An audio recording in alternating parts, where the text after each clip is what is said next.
I'm here to help you in MDCAT preparation. So the question is how to prepare for MDCAT 2025 in 2 months or 1 month. ठीक है, अब आप लोगों को पता है आई हैव अपलोडेड वीडियो के कब आप लोगों का MDCAT 2025 होने वाला है, क्या एक्सपेक्टेड डेट है, वो आप लोग वीडियो जाके देख सकते हैं। डिस्क्रिप्शन में भी उसका लिंक मौजूद है। So today in this video we are going to discuss about how to prepare for MDCAT। ठीक है, अब जब सबसे पहले आप जब MDCAT की प्रिपरेशन के लिए स्टार्ट करोगे तो आपको ये एस्पेक्ट्स से अपनी तैयारी करनी है। सो इंशाल्लाह you will crack MDCAT in just one attempt. सही है।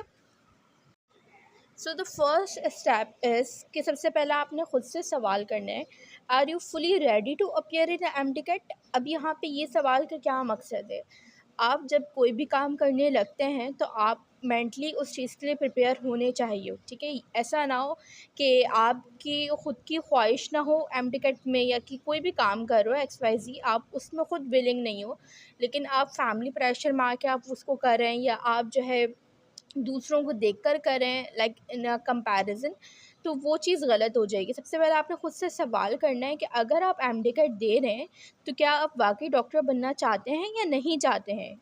लाइक स्टूडेंट्स होते हैं जो फैमिली प्रेशर में आकर, या जो है जिनके खुद के ये नहीं होते कि उन्होंने डॉक्टर बनना है, लेकिन वो सिर्फ दूसरों को खुश करने के लिए या घर वालों के लिए MDCAT में प्रिपेयर कर रहे होते हैं, तो ये चीज़ गलत होती है। आपने पहले खुद से सवाल करना है कि are you ready to appear, क्या आप तैयार हैं MDCAT के लिए। ठीक है, क्या आप खुद भी चाहते हैं या नहीं चाहते। ज़ाहिर सी बात है, जिस चीज़ में आप खुद विलिंग होगे उस चीज़ में आप अपना 100% दोगे। ठीक है, देन फिर आपने क्या करना है, आपने अब सिलेबस को देखना है। ठीक है, अब जब आपका माइंड बन गया कि आपने MDCAT देना है, तो अब आपने उस पे 100% अपनी जो है ना पूरी आपने लगा देनी है मेहनत। सही है, पूरा आपने अपना 100% देना है। इसकी मिसाल इस तरीके से, जब हम कोई भी लाइक आपने देखा होगा अगर फार्मर्स हैं, ठीक है, जब वो अपनी फसल जो स्टार्ट करते हैं तो वो उसको प्रॉपर टाइम देते हैं। ऐसे नहीं करते कि वो सिर्फ दिन में 1 घंटा जाकर जो है ना फसल को देख कर आ गए, उसको पानी देकर आ गए। वो प्रॉपर उसको टाइम देते हैं, उसके ऊपर खूब मेहनत करते हैं दिल लगाकर, जब जाकर उनको उसका रिज़ल्ट मिलता है। बिल्कुल इसी तरीके से है कि जब आप किसी भी चीज़ के लिए उसको पाना चाहते हैं, उसको अचीव करना चाहते हैं, तो आपने उसके ऊपर अपना 100% देना है। आप अपना 50% देने के बाद अल्लाह से ये जो है शिकवा करें कि मुझे ये चीज़ क्यों नहीं मिली, तो ये आप जब आप अपना 100% नहीं दोगे तो आप खुद भी कैसे कॉन्फिडेंट होगे। आप तो आपको अपने अंदर किस तरीके से आप खुद को सेटिस्फाई कर सकते हो कि हाँ मैंने अपने आप को प्रिपेयर किया था। ठीक है, आप अपना हार्ड वर्क करें, आप अपनी मेहनत करें, और फिर रेस्ट ऑफ द जो भी चीज़ है उस सबको इस पे छोड़ दें, अल्लाह पर छोड़ दें। तो बिल्कुल इसी तरीके से आपने जब अपनी प्रिपरेशन स्टार्ट करनी है तो सबसे पहला काम आपने क्या करना है, अपने सिलेबस को प्रिंटेड फॉर्म में, ठीक है, इसको मैंने आपको पहले भी बताया था अपनी प्रीवियस वीडियो के अंदर कि सिलेबस को किस तरीके से फॉलो करना है। प्रिंटेड फॉर्म में आपने रखना है ताकि कोई भी डिस्ट्रैक्शन से आप उसको अवॉइड कर सकें। लाइक आपको पता है, आप मोबाइल में अगर अपना सिलेबस रखोगे तो आपको डिस्ट्रैक्शन होगी यकीनन। आप जाके चेक करेंगे कि मोबाइल में कोई मैसेज तो नहीं आया हुआ, मैं इंस्टा खोल लूँ, मैं FB खोल लूँ। तो ये वाली चीज़ें क्या है कि डिस्ट्रैक्शन को अवॉइड करने के लिए आप सबसे पहले क्या काम करें, आप अपने सिलेबस को प्रिंटेड फॉर्म में रखें। देन प्रॉपर जो है ना सिलेबस को फॉलो करो। ठीक है, अब सिलेबस में क्या क्या चीज़ें को देखना है हमने, सिलेबस को लाइक उसके जो मेन कंटेंट है वो देखना है, फिर सब टॉपिक्स देखना है। ये सारी चीज़ें मैंने आपको सिलेबस की हर सब्जेक्ट की इंडिविजुअल वीडियो बताई हुई है, फिज़िक्स की, केमिस्ट्री की, बायो की। तो वहाँ जाके आप आराम से सिलेबस वाली वीडियोज़ को देखें। नेक्स्ट आ जाते हैं आप बुक फॉलो। अब यहाँ पे बच्चे बहुत ज़्यादा कंफ्यूज हो जाते हैं, और मेरा ख़्याल है कि शायद MDCAT की पूरी प्रिपरेशन में, इवन MDCAT वाले दिन भी वो इसी बात का कंफ्यूज रहते हैं कि क्या हमने वाली बुक से पढ़ा था ये टॉपिक या नहीं पढ़ा था। तो जब ये वाला सवाल आता है ना कि कौन सी बुक फॉलो करें, तो सबसे पहले आपको अपने जो आपका अपना बोर्ड है, ओन बोर्ड, आपने सबसे पहले उसको फॉलो करना है बच्चे। अगर आप सिंध बोर्ड के हो तो आपने सिंध बोर्ड के बुक्स को सबसे पहले प्रायोरिटी देनी है। अगर आप पंजाब बोर्ड के हो तो आपने पंजाब बोर्ड की बुक को सबसे पहले प्रायोरिटी देनी है। इस चीज़ को मैंने बहुत अच्छे तरीके से अपनी वीडियो के अंदर समझाया था कि अगर आपका MDCAT नेशनल लेवल पर होता है, या आपका जो MDCAT है वो प्रोविंशियल लेवल पर होता है, अगर आप ठीक है, अगर आप अपनी बुक को प्रिपेयर नहीं कर रहे तो आप प्रोविंशियल लेवल पे आप उसको कैसे दे सकते हो। आपने बाकी के जितने भी बोर्ड्स हैं उनकी बुक्स को फॉलो कर लिया, आप नेशनल लेवल पे तो प्रिपेयर कर लिया, लेकिन क्या अगर आपने अपनी ही बुक को फॉलो नहीं करा, अपनी ही बुक को नहीं देखा, तो क्या आप प्रोफेशनल अगर एमडीकैट हो जाए तो क्या आप उसको दे सकते? नहीं दे सकते। तो यहाँ पे क्या करना है आपने, सबसे पहले अपने बोर्ड को फॉलो करना है, देन आपने दूसरे बोर्ड्स पे जाना, और स्पेशली फेडरल बोर्ड, ठीक है। फेडरल बोर्ड को मैं इसलिए कहती हूँ क्योंकि हमारा जितना भी सिस्टम बना हुआ है नेशनल लेवल पर, जितना भी होता है वो सारा फेडरल बोर्ड को फॉलो किया जाता है। तो आपने सबसे पहले अपने बोर्ड को देखना है, फिर फेडरल बोर्ड को करना है। फिर फोर्थ स्टेप जो कि मोस्ट इम्पॉर्टेंट है, पास्ट पेपर्स एनालिसिस। अब यहाँ पे बच्चे क्या गलती करते हैं कि वो पास्ट पेपर्स देखते हैं प्रैक्टिस करने के लिए, एनालिसिस करने के लिए नहीं देखते। यहाँ पे मैंने क्या वर्ड लिखे, पास्ट पेपर्स एनालिसिस।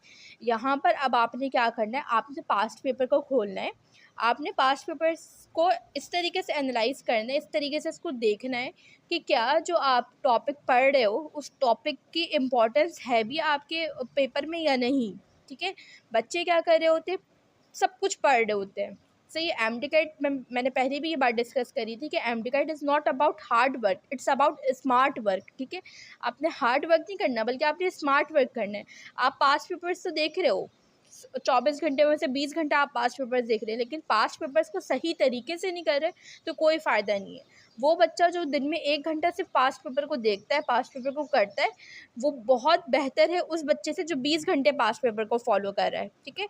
तो क्या आपने पास्ट पेपर एनालिसिस करनी है। अब किस तरीके से एनालिसिस करनी है, तो आपने पास्ट पेपर खोला, लाइक आपने बायो का पास्ट पेपर खोला, आप जब उसको 2-3 बार रीड करोगे तो आपको अंदाज़ा हो जाएगा कि कौन से चैप्टर के ज़्यादा क्वेश्चंस आए हुए हैं, ठीक है।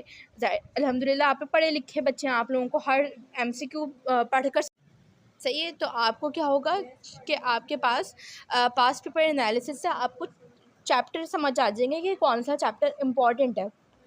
आप डिफरेंट वीडियोस देखें, लाइक मैंने भी आपको बायो के सिलेबस में बताया था कि ये चैप्टर इंपॉर्टेंट है, फिजिक्स में बताया था, केमिस्ट्री में बताया था, लेकिन जब आप खुद उस चीज़ के ऊपर वर्क करते हो ना तो आप खुद भी सेटिस्फाइड रहते हो, ठीक है। तो आप खुद भी मुतमईन होगा कि हाँ ये चैप्टर इंपॉर्टेंट है और ये चैप्टर मैंने कर लिया। देन आप आए प्रैक्टिस क्वेश्चंस के ऊपर, सही है। ये टॉपिक आपका इसलिए इम्पॉर्टेंट है कि प्रैक्टिस करनी है। अब यहाँ पे बच्चे क्या कर रहे होते, पढ़ तो रहे होते हैं लेकिन प्रैक्टिस नहीं कर रहे होते, तो ये चीज़ आपकी गलत हो जाती है। आपने क्या करना है, आपने क्वेश्चंस की प्रैक्टिस भी लाजमी करनी है। क्यों करनी है, अभी आपने पास्ट पेपर्स देख लिए, आपने पूरा साल पढ़ लिया, जो भी आपको टाइम मिला एमटीकैट को प्रिपेयर करने में 2 महीने 3 महीने, लेकिन आपने क्वेश्चंस की प्रैक्टिस नहीं करी, तो उससे क्या होगा, आपको बहुत लॉस होगा। क्यों? क्योंकि आपने वैरायटी ऑफ क्वेश्चंस नहीं देखे। आपका जो माइंड था वो सिर्फ कहाँ पर स्टिक रहा, एक ही जगह पे स्टिक रहा। आपने उस टॉपिक की वैरायटी को नहीं देखा। आपने ये नहीं देखा कि इस टॉपिक में से कितने एमसीक्यूज बनकर आ सकते हैं, किस किस टाइप के आए हुए हैं। तो आपने प्रैक्टिस क्वेश्चंस भी करने साथ साथ। मोस्ट इंपॉर्टेंट थिंग डिसिप्लिन, आपने डिसिप्लिन मेंटेन रखना है, ठीक है। हम कहते हैं ना कि कछुए की चाल से चलना है, ये नहीं कि आप चाहें कि दिन में मैं 24 घंटे में से 20 घंटे पढ़ लूँ, मैं 22 घंटे पढ़ लूँ, दिमाग में आपके कुछ नहीं आ रहा, फ़ायदा कुछ नहीं है। आपने अपना एक प्रॉपर स्केड्यूल बनाना है। हाँ, ये पॉइंट मैं यहाँ पे ऐड करना भूल गई, आपने प्रॉपर स्केड्यूल बनाना है, जो कि मोस्ट इंपॉर्टेंट थिंग है, ठीक है। सबसे पहले स्केड्यूल ही बनाते हैं, जाहिर सी बात है आप, फिर उसके ऊपर आपने स्टिक रहना है। आपने ये नहीं कि आज मुझे यहाँ जाना है, आज मुझे वहाँ जाना है, आज हमारे ये इवेंट है। बच्चों सिर्फ 3 महीने दे दें एमडीकैट को, 3 महीने इस तरीके से दे देंगे, 3 महीने भूल जाएं कि आप किसी फैमिली जो है फंक्शन में जा रहे हैं, किसी कोई काम कर रहे हैं, कुछ कर रहे हैं। आपने 3 बाद आप उसका रिज़ल्ट देखें कि आपको एमडीकैट का रिज़ल्ट मिलता क्या है। फिर वही बात जैसे मैंने कही थी कि जो फार्मर्स होते हैं वो अपनी खेती के ऊपर इतनी ज़्यादा मेहनत करते हैं, उनको नहीं फ़र्क पड़ता कि आंधी आ रही है, तूफ़ान आ रहा है, क्या आ रहा है, वो उसके ऊपर फुल अपना कंसंट्रेट रखता है, फिर जाके उनको उसका जो है सिला मिलता है। इसी तरीके से आपने क्या करना है, आपने डिसिप्लिन मेंटेन रखना है। अगर आपने सोचा है कि आपने दिन में 3 घंटे पढ़ने हैं, तो आपने दिन में 3 घंटे पढ़ने हैं, अपने स्केड्यूल को फॉलो करना है। ये नहीं कि रोज़ एक नया टाइम टेबल बनाया, रोज़ जो है उसको देखा और बंद करके रख दिया, नहीं। अगर आपका दिल नहीं भी कर रहा, सही है, अब आप थके हुए हैं, आप बीमार हैं, कुछ भी हैं, तो एटलीस्ट 15 मिनट्स दे दो। अब उस 15 मिनट में आप कोई भी सब्जेक्ट का अपना रिवीजन कर लो, ठीक है। फिर नेक्स्ट आपका है टाइम मैनेजमेंट। आपने टाइम मैनेजमेंट का बहुत ख़याल रखना है। यहाँ पे बच्चे क्या गलती करते हैं कि वो पढ़ तो रहे होते हैं लेकिन टाइम मैनेजमेंट का ख़याल नहीं रखते पूरे टाइम अपना, और फिर एंड में आकर उनको इसका मसला होता है। क्यों? क्योंकि ज़ाहिर-सी बात है, आपको पता है कि एमडीकैट के अंदर जब पेपर होगा उसमें टाइम मैनेजमेंट का ख़्याल रखा जा रहा है।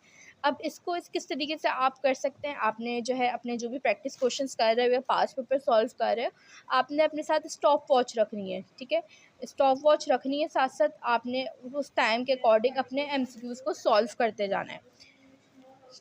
सेल्फ कॉन्फिडेंस, आपने ऊपर जो है ना बहुत ज़्यादा कॉन्फिडेंट रहना है, आपने अपने ऊपर जो है ना कॉन्फिडेंस रखना है कि आप जो भी प्रिपेयर कर रहे हो अच्छा कर रहे हो, सही है? अपने कॉन्फिडेंस लूज़ नहीं करना। एंड सेकंड थिंग, कभी भी कंपैरिजन नहीं करना दूसरों से। अगर आप दूसरे बच्चों से कंपैरिजन करोगे तो वहाँ पे क्या होगा, आप अपना कॉन्फिडेंस लूज़ कर दोगे। तो यहाँ पे आपने सेल्फ कॉन्फिडेंट रहना है, ट्रस्ट करना है अपने ऊपर, अल्लाह के ऊपर और अपनी मेहनत के ऊपर।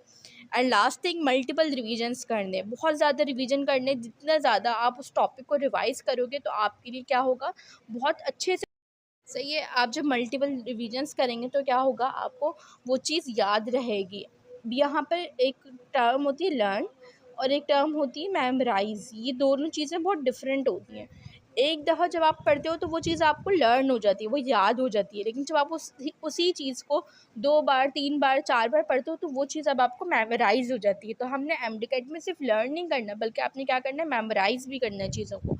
So it's a very important thing कि आपने अपने मल्टीपल रिवीजन्स करने। अब मल्टीपल रिवीजन्स आप जब ही कर सकते हैं जब आपका टाइम पर आपका सिलेबस कंप्लीट होगा। लाइक अगर आपने अपना एक टाइम, सबसे पहली चीज़ तो ये कि आपने अपने आप को मेंटली प्रिपेयर करना है कि मैंने जुलाई तक अपने आप को प्रिपेयर रखना है। चाहे पेपर अब वो अगस्त में हो, वो सितंबर में हो, वो अक्टूबर में हो, आपने जुलाई तक अपना सिलेबस प्रिपेयर करना है। अभी क्या चल रहा है, मई, ठीक है? मई, जून, जुलाई, समझिए 2 मंथ्स या 2.5 मंथ्स हैं आपके पास। आपने इस पूरे जो टाइम पीरियड आपको मिला है, इसमें आपने अपने आप को बेस्ट तरीके से प्रिपेयर करना है। उसके बाद अगर आपको अगस्त, सितंबर, अक्टूबर या जब भी एमडीकैट होता है, जब तक का टाइम मिल रहा है, समझिए वो आपको गोल्डन पीरियड है, आपको एक गोल्डन चांस मिला है। उसमें अब आपने क्या करना है, आपने वहाँ पे मल्टीपल रिविजन्स करने हैं, ठीक है? So this is a very जो है गुड वे टू लर्न और टू प्रिपेयर एमडीकैट। सो कोई भी क्वेश्चन आप लोग मुझसे पूछ सकते हैं कमेंट सेक्शन में। अल्लाह हाफ़िज़।